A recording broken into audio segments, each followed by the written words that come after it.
Hello' বন্ধুসকল, আজি আমি এক্সপ্লেইন কৰিম ইণ্ডোনেছিয়াৰ one of the best horror movie Pengantin ইবলিছৰ ওপৰত। আৰু এই মুভিখন দ্য ডিমন ব্ৰাইড হিচাপে জনাজাত হৈ আছে। মুভিখন 2025 চনত ৰিলিজ কৰা হৈছে আৰু ইয়াৰ IMDb ৰেটিং বৰ্তমান 5.6 আউট অফ 10 ষ্টাৰ হৈ আছে। মুভিখনক ডাইৰেক্ট কৰিছে মিষ্টাৰ আজাহাৰ কিনয় লুবিয়াছ ছাৰে। এই মুভিখনৰ স্পেচিয়েলিটি ৰিচুৱেলৰ ওপৰত আধাৰিত হয় আৰু ইয়াত থকা বহুত কেইটা ডিষ্টাৰ্বিং চিনে মুভিখনক আৰু বেছি ভয় লগা কৰি দিয়ে। আৰু ক'ব গ'লে মুভিখনৰ ট্ৰু ষ্টৰীৰ পৰা ইনস্পায়াৰ্ড হোৱাৰ কাৰণে আৰু বেছি স্পেচিয়েল হৈ যায়গৈ। তেতিয়াহ'লে বলক আমি মুভিখন একেলগে এনজয় কৰোঁ আৰু এক্সপ্লেনেশ্যনৰ ফালে আগবাঢ়োঁ। মুভিৰ আৰম্ভণিতে আমি এটা নোট দেখা পাওঁ। তাত শয়তানৰ ৰিচুৱেলৰ কথা কোৱা আছিলে। যেতিয়া কোনোবা এগৰাকী মহিলা ডিমনিক এণ্টিটিৰ লগত বিয়া পাতে, সেই শয়তানে ইন এক্সচেঞ্জ হেল্থ আৰু ৱেল্থ প্ৰভাইড কৰে। আৰু আজিৰ দিনতো কিছুমান আৰ্বান চিটিত এই ধৰণৰ ৰিচুৱেল পাৰফৰ্ম হৈ আছে। ইয়াৰ পিছতে মুভিখন আগবাঢ়ে আৰু আৰম্ভণিতে আমি ৰান্তি নামৰ লেডি এগৰাকীক দেখা পাওঁ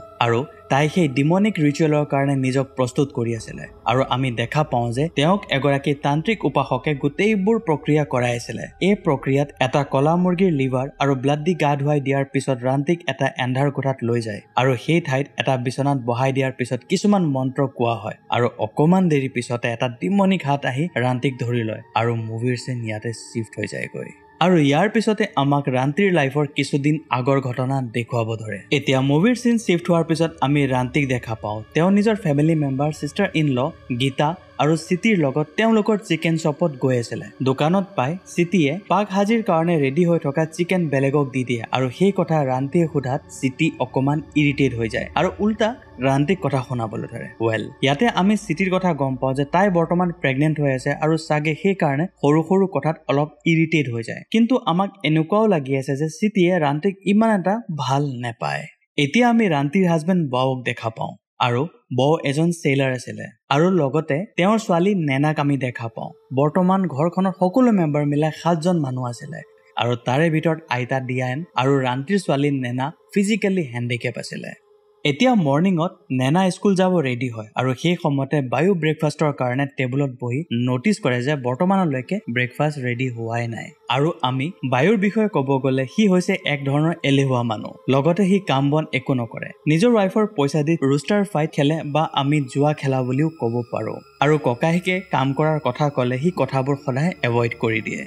বাৰু ঠিক সেই সময়তে মাৰ্কেটৰ পৰা ৰান্তি ঘূৰি আহে আৰু ব্ৰেকফাষ্ট বনাই নোযোৱাৰ কাৰণে শাহু মাকে ৰান্তিক কাট মাৰিবলৈ ধৰে আৰু সেই কথাৰ সুযোগ লৈ চিটিয়ে নিজৰ কণ্ডিশ্যনৰ কথা কৈ ৰান্তিক চবৰ ওচৰতে লাজ দিবলৈ ধৰে। আমি দেখা পাওঁ ইয়াৰ পিছতে ৰান্তিক কিচেনত ব্ৰেকফাষ্ট বনাবলৈ যায়, কিন্তু চবৰ নেগেটিভ কথা শুনি তাই বহুত বেছি আপছেট হৈ গৈছিলে। আনফালে ৰান্তিৰ এক ধৰণৰ ছাইড বিজনেছ আছিলে। তেওঁ প্ৰি কুক চিকেনৰ অৰ্ডাৰ লৈ ডেলিভাৰী দিয়ে আৰু সেইদিনা বহুত কোৱান্টিটি অৰ্ডাৰ থকাৰ কাৰণে আৰু লগতে বৌক জাৰ্ণিৰ কাৰণে ড্ৰপ কৰিব যোৱাৰ বাবে নেনাৰ স্কুল ড্ৰপ দিব যাব পৰা নাছিলে আৰু এই কথাৰ কাৰণে শাহু মাকে ৰান্তিক খং কৰি কথা শুনাই গুচি যায়। আৰু আনফালে বৌ যোৱাৰ আগত অকমান পইচা মাক আৰু ভায়েকক দি যায় যাতে চিটিৰ প্ৰেগনেঞ্চিৰ টাইমত অকমান হেল্প হ'ব পাৰে। এতিয়া হাজবেণ্ডৰ লগত গৈ থকাৰ টাইমত ৰান্তিয়ে নিজৰ দুখৰ কথা শ্বেয়াৰ কৰে। ঘৰৰ কাৰণে ইমান কৰাৰ পিছতো শাহু মাকে তাইক অকণো ভাল নাপায় আৰু শাহু মাক বুলিয়ে নহয়, চিটিয়ে তেওঁক কাট মাৰাত কেতিয়াও পিছ নেৰে আৰু তাইৰ ছাইড বিজনেছ কৰাটো শাহু মাকে ইমান এটা ভাল নাপায়। আৰু ইমান কষ্ট কৰিও শাহু মাকৰ মনত তেওঁৰ কাৰণে জাগা বনাব পৰা নাই আৰু সেইবাবে শাহু মাকে সদায় ইৰেছপনচিবল মাক বুলি পেলাই কৈ থাকে, যাৰ কাৰণে ৰান্তি সদায় বহুত বেছি দুখত থাকে। এতিয়া গোটেইবোৰ কথা হাজবেণ্ডে বুজি পাইছিলে, কিন্তু ঘৰৰ ডাঙৰ ল'ৰা হিচাপে তেওঁৰো কিছুমান দায়িত্ব আছিলে আৰু সেই সময় ৰান্তিৰ কাৰণে তেওঁ সদায় ষ্টেণ্ড ল'ব বুলি কয় আৰু বৰ্তমানৰ কাৰণে বুজাই তেওঁ নিজৰ কামত গুচি যায়গৈ। সঁচা ক'ব গ'লে ৰান্তি আৰু তেওঁৰ হাজবেণ্ড গোটেই ঘৰৰ দায়িত্ব তুলি লৈছিলে, কিন্তু ইমান ৰেছপনচিবল হোৱাৰ পিছতো অকল ৰান্তিয়ে কথা শুনিব লগাত সদায় পৰে। আৰু আনফালে দোকানত পাই প্ৰিকুক চিকেন দি ঘূৰি অহাৰ পিছত ৰান্তিয়ে নটিচ কৰে যে বায়ু ৰুষ্টাৰ ফাইট খেলাত ব্যস্ত হৈ আছে আৰু আমি ক'ব পাৰো যে ককাইকে দিয়া পইচা দি সি জুৱা খেলি আছে। কিন্তু সেই সময়ত তাক একো নকৈ ৰান্তি ঘৰ আহি পায় আৰু ঘৰ আহি পাই এটা বেয়া খবৰ পাই যে নেনাৰ এক্সিডেণ্ট হৈ গৈছে। এই কথা শুনি ৰান্তি হস্পিটেল গৈ পায় আৰু ডক্টৰৰ পৰা গম পায় যে নেনাৰ ইমিডিয়েট সাৰ্জাৰী কৰাব লাগিব, নহলে তাইক বচাব পৰা নাযাব। কিন্তু লগতে আৰু এটা কথা কয় যে সাৰ্জাৰী হলেও বহুত কম চান্স আছে যে নেনা বাচি যাব পাৰে। আৰু ডক্টৰৰ কথা শুনি ৰান্তিয়ে বহুত চিন্তাত পৰে আৰু কি কৰিব নকৰিব ভাবি থাকোঁতে এগৰাকী উতাৰী নামৰ অল্ড লেডি গৰাকী ৰান্তিৰ ওচৰত আহি বহে আৰু তাইৰ সিচুৱেশ্যনৰ কথা বুজ লৈ তাইক হেল্প কৰিব বিচাৰে। কিন্তু ৰান্তিয়ে বুজাই কয় যে ডক্টৰৰ মতে নেনাৰ বাচি যোৱা চান্স বহুত বেছি কম আছে। আৰু সেই কথা শুনি অল্ড লেডি গৰাকীয়ে বহুত গহীন সুৰত কয় যে কিছুমান বস্তু ডক্টৰে কৰিব নোৱাৰে আৰু তাৰ কাৰণে বেলেগ কিছুমান উপায় অৱলম্বন কৰিব লগা হয়। আৰু এইষাৰ কথা কৈ দিয়াৰ পিছত এটা নোট দি তেওঁক কণ্টেক্ট কৰিব কৈ গুচি যায়গৈ। আৰু ৰান্তি ঘৰ আহি পাই নেনাৰ সিচুৱেশ্যনৰ কথা চবৰ ওচৰত কয়। কিন্তু ঘৰত বৰ্তমান সেভিং হিচাপে টকা নাছিলে আৰু সিচুৱেশ্যনৰ গহীনতাক বুজি ট্ৰিটমেন্টৰ কাৰণে বহুত টকা লগাত গীতাই ঘৰ বিক্ৰী কৰা সাজেশন দিয়ে। কিন্তু এই কথা শুনাৰ লগে লগে বায়ু খং কৰে আৰু মাক আৰু ৱাইফৰ বেমাৰৰ কথা ক'ব ধৰে। বৰ্তমান কোনো সিচুৱেশ্যনে ৰান্তিৰ সাপোৰ্টত নাছিলে আৰু এই সিচুৱেশ্যনৰ কথা হাজবেণ্ডক জনাবলৈ ৰান্তিয়ে বহুত ট্ৰাই কৰে, বাট সাগৰ থকাৰ কাৰণে নেটৱৰ্ক নোহোৱাত কোনো ধৰণৰ কণ্টেক্ট হোৱা নাছিলে। আৰু আনফালে গীতাই ৰান্তিৰ অৱস্থা দেখা পাই সান্তনা দিয়ে, কিন্তু বৰ্তমান সান্তনা দি একো লাভ হোৱা নাছিলে। এতিয়া ৰান্তিৰ হাতত একো বিকল্প নথকাৰ বাবে সেই অল্ড লেডি গৰাকীৰ ওচৰত গৈ পায় আৰু সেই অল্ড লেডি গৰাকী একচুৱেলি ব্লেক মেজিকৰ উপাসক আছিলে, যোনে ডিমনিক ৰিচুৱেল বহুত ভালদৰে কৰিব জানিছিলে। আৰু বন্ধুসকল, ইয়াৰ পিছতে আমি মুভিৰ ফাৰ্ষ্ট চিন দেখা পাওঁ য'ত ৰিচুৱেলৰ প্ৰচেছ হৈ আছিলে। তেজ আৰু কেঁচা লিভাৰ খুৱাই দিয়াৰ পিছত এটা এন্ধাৰ ৰুমত কিছুমান অফাৰিং সজাই ৰাখি দিয়া হয় আৰু ৰান্তিক লৈ যোৱা হয় এটা এন্ধাৰ কোঠাত। আৰু লেডি গৰাকীয়ে কিছুমান মন্ত্ৰ কয় যোনবোৰ ৰান্তিয়ে ৰিপিট কৰিব ধৰে আৰু ইয়াৰ পিছতে এটা ডিমনিক এন্টিটি আহি ৰান্তিৰ লগত ইন্টিমেট হ'ব ধৰে। আৰু বন্ধুসকল, এইটো সঁচাকৈ বহুত বেছি আচৰিত কথা আছিলে। অকমান দেৰি পিছতে সেই অল্ড লেডি গৰাকী ৰুমৰ ভিতৰত আহি যায় আৰু ৰান্তিক গোটেই নীতি নিয়ম বুজাবলৈ ধৰে আৰু কয় যে এতিয়াৰ পৰা সপ্তাহত এটা কলা মুৰ্গীৰ বলি দিব লাগিব আৰু মুৰ্গীৰ মূৰৰ লগত এগছ কিছুমান পাহৰি নোযোৱাকৈ অফাৰিং হিচাপে দিব লাগিব। ইয়াৰ পিছত চিন শিফ্ট হয় আৰু বায়ুৱে নিজৰ ৰকি নামৰ মুৰ্গীক বিচাৰি নোপোৱাত বহুত বেছি ইৰিটেট হৈ আছিলে। আৰু আনফালে হস্পিটেলত নেনাক লগ ধৰিব যোৱাৰ কাৰণে শাহুমাকে কয়। তেওঁৰ কথা শুনি বায়ু আৰু চিটি বহুত বেছি এৰগেণ্ট হয় আৰু কয় যে নেনাৰ ওচৰত বৰ্তমান গীতা আছে আৰু নেনা এনেও বাচি নাযায়, তো এতিয়া হস্পিটেলত যোৱা কোনো অৰ্থ নাই। এইবোৰ কথা চলি থাকোঁতে ৰান্তিৰ লগত গীতা আহি পায় আৰু লগত আছিলে নেনা, যোন একেবাৰে সুস্থ হৈ পৰে। আৰু সাৰপ্ৰাইজিংলি আমি দেখা পাওঁ যে তাই বৰ্তমান ভৰি ভাল হৈ পৰিছে আৰু হঠাৎ এইবোৰ ঘটনা দেখা পাই চিটিৰ মনত অকমান সন্দেহ হয় আৰু ৰান্তিয়ে যে কাইণ্ড অফ ব্লেক মেজিক কৰিছে সেইটো বায়ু কৈ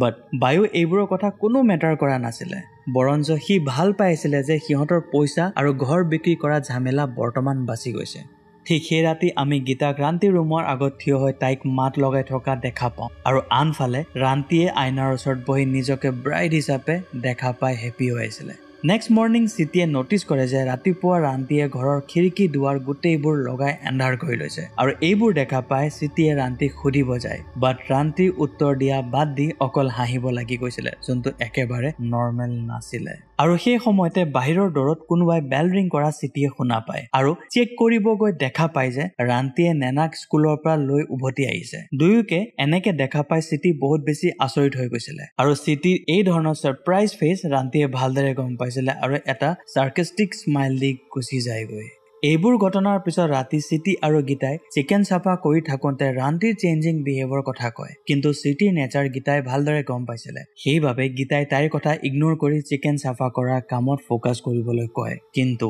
চিটিৰ মনত এতিয়াও হুলস্থুল কমি যোৱা নাছিলে। আৰু ঠিক সেই ৰাতি ৰান্তিৰ লগত নেনা শুই থকাৰ অৱস্থাত সেই ডিমনিক এন্টিটিয়ে তাইক কাৰ্ডেল কৰা আমি দেখা পাওঁ। আৰু বন্ধুসকল, এই চিনটো আপোনালোকে মনত ৰাখিব, আমি ইয়াৰ বিষয়ে লাষ্টত আলোচনা কৰিম কাৰণ ইয়াত এটা টুইষ্ট লুকাই আছে। অইনফালে ৰাতি বায়ু ঘৰ ঘূৰি আহি পাই চিটিক নুডল বনাব দিয়ে আৰু গৰ্ভৱতী অৱস্থাত উঠি তাই নুডলছ বনাব গুচি যায়, কিন্তু কিচেনত গৈ দেখা পাই যে বহুত কেইটা ভেকুলী খিৰিকীৰ ওচৰত ৰৈ আছে আৰু তাৰে ভিতৰত এটা ভেকুলীৰ চচপেনত জপিয়াই দিয়ে। সেই ভেকুলীক আঁতৰাই পেলাই দিয়াৰ পিছত চিটিয়ে নটিচ কৰে যে বাথৰুমৰ পৰা কাৰোবাৰ গা ধোৱা শব্দ ভাঙি আহি আছে আৰু তাই বাথৰুম চেক কৰি ভালদৰে দেখা নোপোৱাত মোবাইলৰ ভিডিঅ' ৰেকৰ্ড কৰে আৰু আমি দেখা পাওঁ যে ৰান্তি বাথৰুমত এবনৰ্মেলি গা ধুই আছে আৰু সেইটো দেখা পাই চিটিৰ মূৰত বদমাচি বুদ্ধি খেলাই আৰু সেই ভিডিঅ' তাই ডেইলি মাৰ্কেটৰ মানুহৰ ওচৰত এৰি দিয়ে আৰু ৰান্তি বাথৰুমৰ পৰা ওলোৱাৰ পিছত চিটিয়ে নটিচ কৰে যে ৰান্তিৰ বডি গোটেইটো ভিজি আছে কিন্তু বাথৰুম গোটেইটো শুকান হৈ আছে আৰু এইটো কথা বুজি পাবলৈ চিটিয়ে বহুত বেছি অসুবিধাত পৰিছিলে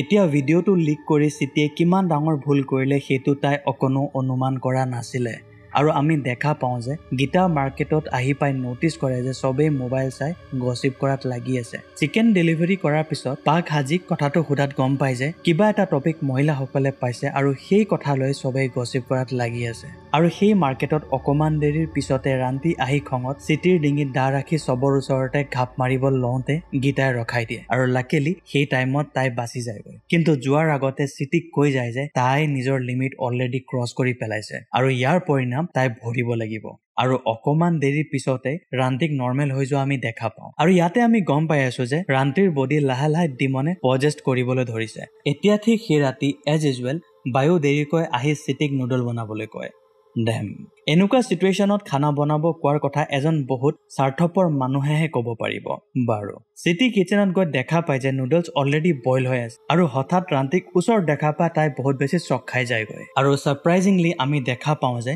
বইল হৈ থকা নুডলছৰ বাচনত হাত ভৰাই ৰান্তিয়ে তাৰ পৰা বইল হৈ যোৱা ভেকুলী এটা উলিয়াই খাই দিয়ে যোনটো সঁচাকে বহুত বেছি ঘিণ লগা আছিলে আনফালে চিটিয়ে নুডলছ বায়ুৰ কাৰণে লৈ গৈ দেখা পায় যে বিচনাত বায়ু নাই বায়ুৰ বদলি ৰান্তি বিচনাত শুই আছে আৰু ৰান্তিক দেখা পাই তাই কিবা কোৱাৰ আগতে চিটিৰ ফালে এটা ক্ৰিপি স্মাইল দি তাইক চোক কৰি মাৰি পেলায় বাট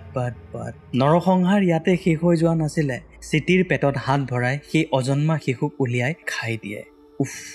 এই চিন সঁচাকে বহুত বেছি আনএক্সপেক্টেড আছিলে ইয়াৰ পিছতে আমি বায়ুক দেখা পাওঁ সি ৰাতি ঘূৰি আহি চিটিক বিচাৰে আৰু তাই মাত নলগোৱাত বায়ুৱে বিচৰাৰ এলাহত শুই যায়গৈ আৰু তাৰ কাৰণে তাৰ প্ৰেগনেণ্ট ৱাইফৰ ৰাতি নোহোৱা হৈ যোৱাত একো মেটাৰ কৰাই নাছিলে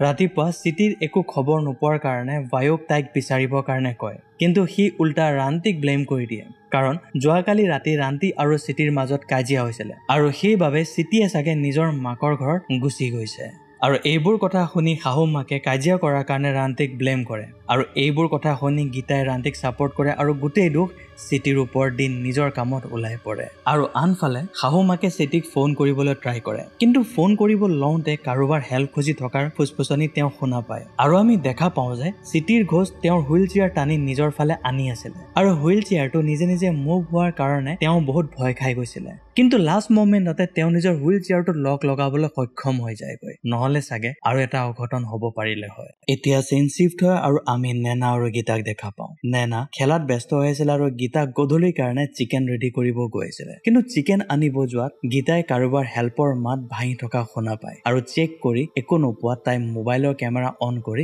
ৰেকৰ্ড কৰিবলৈ ট্ৰাই কৰে বাট বৰ্তমানলৈকে তাই একো দেখা পোৱা নাছিলে আৰু সেই সময়তে নেনাই খেলি থকা টাইমত বাথৰুমত গৈ পায় আৰু আমি দেখা পাওঁ যে ৰান্তিয়ে বহুত ভয় লগা অৱস্থাত নেনাক গা ধুবলৈ সুধি আছে আৰু ৰান্তিৰ এনেকুৱা ধৰণৰ অৱস্থা দেখা পাই নেনা চিঞৰিবলৈ ধৰে আৰু নেনাৰ চিঞৰ শুনা পাই গীতা তাৰ পৰা গুচি আহে কিন্তু আমি চিটিৰ ঘোষক দেখা পাওঁ যোনে হেল্পৰ কাৰণে বাৰে বাৰে গুহাৰ লগাই আছিলে আৰু আনফালে গীতাই নেনাৰ ওচৰত আহি পায় আৰু নেনাই আজি ৰাতি তেওঁৰ লগত হোৱাৰ কথাটো কয় কাৰণ নেনা একচুৱেলি সঁচাকৈ বহুত বেছি ভয় খাই গৈছিলে এতিয়া ঘৰখনৰ চিটুৱেশ্যন লাহে লাহে বহুত বেছি বেয়া হ'বলৈ গৈ আছিলে নেক্সট মৰ্ণিঙত আমি দেখা পাওঁ যে ৰান্তিয়ে মুৰ্গীক চেক্ৰিফাইচ দিয়াৰ পিছত পিছফালে গাঁতত পেলাই দিয়ে আৰু সেই গাঁতত চিটিৰ বডি দেখা পায় আৰু চিটিৰ বডি দেখাৰ পিছত ৰান্তিয়ে গম পাইছে যে কিবা এটা বৰ ডাঙৰ অনৰ্থক কাণ্ড ঘটি গৈছে আৰু ইয়াৰ পিছতে ৰান্তি লগালগ তান্ত্ৰিকৰ ওচৰত গৈ গোটেই কথাবোৰ সোধে আৰু তেতিয়া তান্ত্ৰিকে কয় যে ডিমনে সদায় তাইক প্ৰটেক্ট কৰি থাকে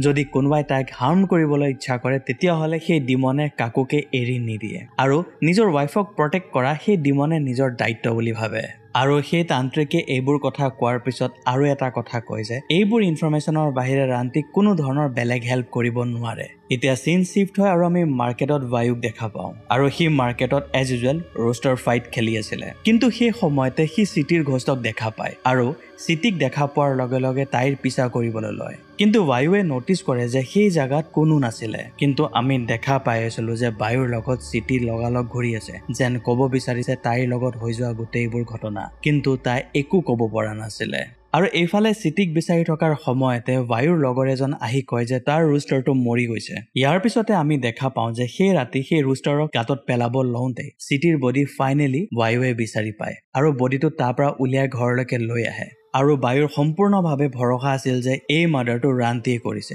সেইবাবে ৰান্তিক সি বহুত বেছি দম দিবলৈ ধৰে আৰু চিটিক মাৰ্ডাৰ কৰাৰ কাৰণ সোধে। অইনফালে এই গোটেইবোৰ ঘটনা দেখাৰ পিছত ৰান্তি বহুত বেছি আপছেট হৈ গৈছিলে আৰু তাইৰ এই ধৰণৰ মুখৰ বিৱৰণৰ পৰাই গোটেই কেইজনে গম পাইছিলে যে চিটিৰ মাৰ্ডাৰ ৰান্তিয়ে কৰিছে। আৰু নেনাৰ মনত সন্দেহ জন্মাৰ কাৰণে ৰান্তিক কথাষাৰ সোধে, কিন্তু এই কথাৰ এনচাৰ ৰান্তিৰ ওচৰত একো নাছিলে। সেইকাৰণে নেনাই সম্পূৰ্ণভাৱে বিশ্বাস কৰিছিলে যে চিটিৰ মাৰ্ডাৰ ৰান্তিয়ে কৰিছে। কিন্তু ইমানবোৰ ঘটনা হৈ যোৱাৰ পিছতো আইতাগৰাকীয়ে বায়ুক ছাজেষ্ট কৰে যে চিটিৰ বডি ঘৰতে পুতি ৰাখিবলৈ আৰু এই কথা যাতে বেলেগ কাকোকে নজনাবলৈ, বিকজ মানুহে যদি গম পায় তো বহুত ধৰণৰ কথা হ'ব আৰু পিছত ঘৰখনত প্ৰব্লেম হ'ব পাৰে আৰু বহুত বদনামী হ'বও পাৰে। এই ঘটনাৰ পিছত বায়ু নিজৰ ফাৰ্মত যায়, কিন্তু সেই ডিমনে বায়ুকো এৰি দিব বিচৰা নাছিলে আৰু আমি দেখা পাওঁ যে সেই ডিমনে বায়ুক টৰ্চাৰ কৰা ষ্টাৰ্ট কৰে। প্ৰথমতে তাৰ এটা চকু ফুটাই দিয়ে আৰু আন এটা চকু সি পোহা চিকেনৰ পৰা ফুটাই লয় আৰু লাষ্টত ঘৰৰ টিন এটা দি ডিঙি কাটি দিয়ে। আৰু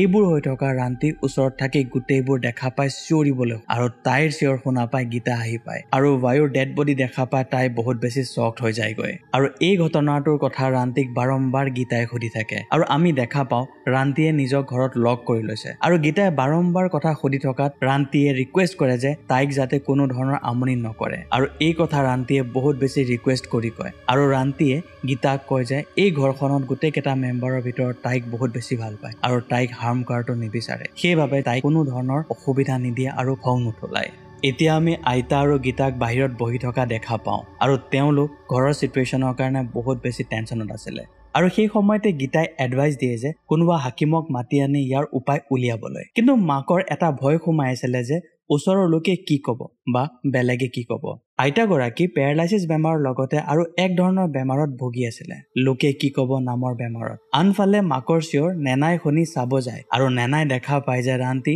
নিজক কষ্ট দি আছে আৰু অন্য মুহূৰ্ততে নেনাৰ ফালে চাই বহুত ভয়ানক স্মাইল কৰি আছে। সেইটো দেখা পাই নেনা বহুত বেছি ভয় কৰে। বাৰু এতিয়া গীতাৰ কথা শুনি পাক হাজিক মাতি দিয়া হয় আৰু পাক হাজিয়ে ৰান্তিক দেখাৰ লগে লগে গোটেই চিটুৱেশ্যনবোৰ বুজি পায় আৰু ৰান্তিক ওপৰৱালাৰ ওপৰত ভৰসা ৰাখি প্ৰাৰ্থনা কৰিবলৈ কয়। কিন্তু এইষাৰ কথা শুনি ৰান্তিয়ে পাক হাজিক ছাজেষ্ট কৰে যে ভগৱানৰ ওপৰত সম্পূৰ্ণৰূপে ভৰসা কৰিবলৈ কয় আৰু ভালদৰে থাকিবলৈ ইনডাইৰেক্ট ইংগিত দিয়ে। আৰু ইয়াতে এটা কথা ক্লিয়াৰ হৈ যায় যে পাক হাজিৰ কাৰণে এইটো কাইণ্ড অফ ৱাৰ্ণিং আছিলে যে তেওঁ এইবোৰ কথাৰ পৰা দূৰত থাকক। আনফালে পাক হাজিক বিদায় দিয়াৰ পিছত গীতাৰ কাণত ৰান্তি আহি ৱাৰ্ণিং দি যায় আৰু কয় যে এইবোৰৰ পৰা দূৰত থাকিবলৈ। ক'ব গ'লে এতিয়া যোনে যোনে এইবোৰ কামত ইনভলভ হৈ আছে তেওঁলোকক ক্লিয়াৰলি ৱাৰ্ণিং দি থকা হৈছে। আৰু এই গোটেইবোৰ ঘটনা বাৱে গম পাই ঘৰ আহি পায় আৰু গোটেইবোৰ কথা উমান লয়, কিন্তু বৌৱে ৰান্তিৰ নেচাৰ গম পাইছিলে আৰু একো এভিডেন্স নথকাৰ পিছতো ৰান্তিক দুখ দিয়াৰ কাৰণে সি অকমান আপছেট হৈছিলে।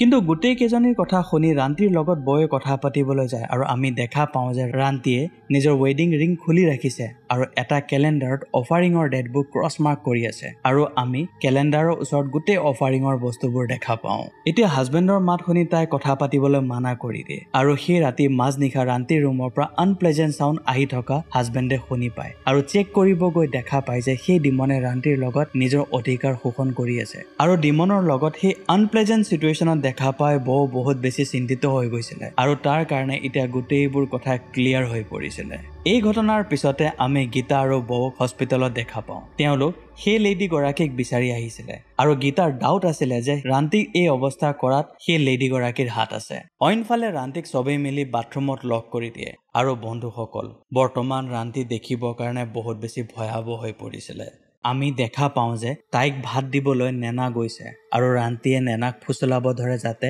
তাই হাতৰ চেইনটো খুলি দিয়ে, বাট সেই সময়তে আইতাক আহি নেনাক তাৰ পৰা লৈ গুচি যায় আৰু আমি দেখা পাওঁ যে সেই লেডি গৰাকীক বিচাৰি অলৰেডি ৰাতি হ'ব ধৰিছে। আনফালে ঘৰত লাইট নথকাত বৌক ফোন কৰি মাতি পঠিয়ায় আৰু সেই সময়তে নেনাই মাকৰ গানৰ গুণগুণনি শুনা পায় আৰু তাইৰ ওচৰলৈকে যায় আৰু এইফালে নেনাই ভাত নোখোৱাৰ কথা ৰান্তিক সোধে। এইফালে পজেছ ৰান্তিয়ে তাইৰ ভাল পোৱা বস্তু নেনাক লৈ আনিবলৈ কয় আৰু নেনাই সেই কথা শুনি বস্তুটো আনিবলৈ যায়, কিন্তু ঘূৰি আহি নিজৰ মাকক দেখা নাপায় আৰু ইয়াৰ পিছতে আমি আইতাকৰ চিঞৰ শুনা পাওঁ আৰু নেনাই ঘূৰি আহি দেখা পায় যে আইতাক মাৰা গৈছে। নেনাই আইতাকৰ এনেকুৱা অৱস্থা দেখা পায় অকণো সময় বৰবাদ নকৰি চিলিঙত হিডেন চেম্বাৰত নিজকে লুকুৱাই লয় আৰু সেই সময়তে গীতা আৰু আহি পায় মাকৰ মৃতদেহ দেখা পাই সি বহুত বেছি দুখ কৰে আৰু অইনফালে গীতাই নেনাক বিচাৰিবলৈ গৈ পজেছ ৰান্তিক দেখা পায় তাইৰ ওচৰত থকা প্লেট দি ৰান্তিক আঘাত কৰে কিন্তু বৰ্তমান ৰান্তিক কোনো ধৰণৰ পেইন ফিল নহয় আৰু ৰান্তিয়ে নেনাক চুচুৰাই বাহিৰত লৈ গৈ টৰ্চাৰ কৰিবলৈ ধৰে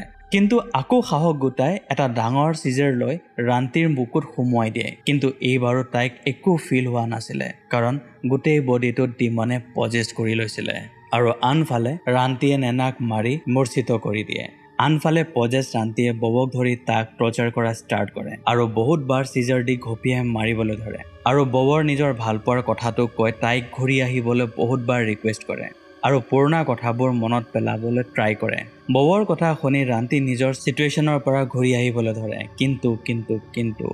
সেইবোৰ সব মিছা নাটক আছিলে ৰান্তিক পজেছ কৰা সেই ডিমনিক এণ্টিটিয়ে তাইৰ পুৰণা হাজবেণ্ডৰ ওচৰত থকাটো একেবাৰে বিচৰা নাছিলে আৰু ববৰ ডিঙি ঘূৰাই তাক মাৰি পেলায় দেউতাকৰ মৃত্যু দেখা পাই নেনা বহুত বেছি ভয় খায় আৰু চিঞৰিবলৈ ধৰে যাৰ ফলত নেনাৰ লুকাই থকা প্লেচৰ বিষয়ে ৰান্তিয়ে গম পাই যায় আৰু তাইক মাৰিবলৈ গুচি যায় বাট সেই সময়তে গীতা আহি নেনাক বচাই লয় কিন্তু বৰ্তমান ৰান্তি নিজৰ মষ্ট ৰেজ ৰূপত আছিলে আৰু সেই সময়ত কোন আপোন হয় আৰু কোন পৰ তাইৰ কাৰণে কোনো মেটাৰ কৰা নাছিলে এতিয়া ৰান্তিয়ে গীতাক মাৰিব লোৱাত নেনাই নিজৰ মাকক ঘূৰি আহিবৰ কাৰণে কাকতি মিনতি কৰে আৰু আমি দেখা পাওঁ যে নিজৰ ভাল হৈ যোৱা ভৰিখনত ডাঙৰ চিজাৰ ৰাখি নিজৰ ভৰি কাটিবৰ কাৰণে কয় কাৰণ নেনাই বুজি পাইছিলে যে মাকৰ এই অৱস্থা তাইৰ ভৰিৰ কাৰণে হৈছে সাৰপ্ৰাইজিংলি আমি ৰান্তিৰ চোলক দেখা পাওঁ তাইৰ চোল ডিমনিক ৰেলেমত ফচি গৈছিলে নেনাৰ কৰোণাময় মাত শুনা পাই ৰান্তি নিজক চম্ভালি লয় আৰু নেনাৰ নিজৰ ভৰি কটাৰ আগতে নেনাক ৰখাই দিয়ে আৰু ৰান্তিয়ে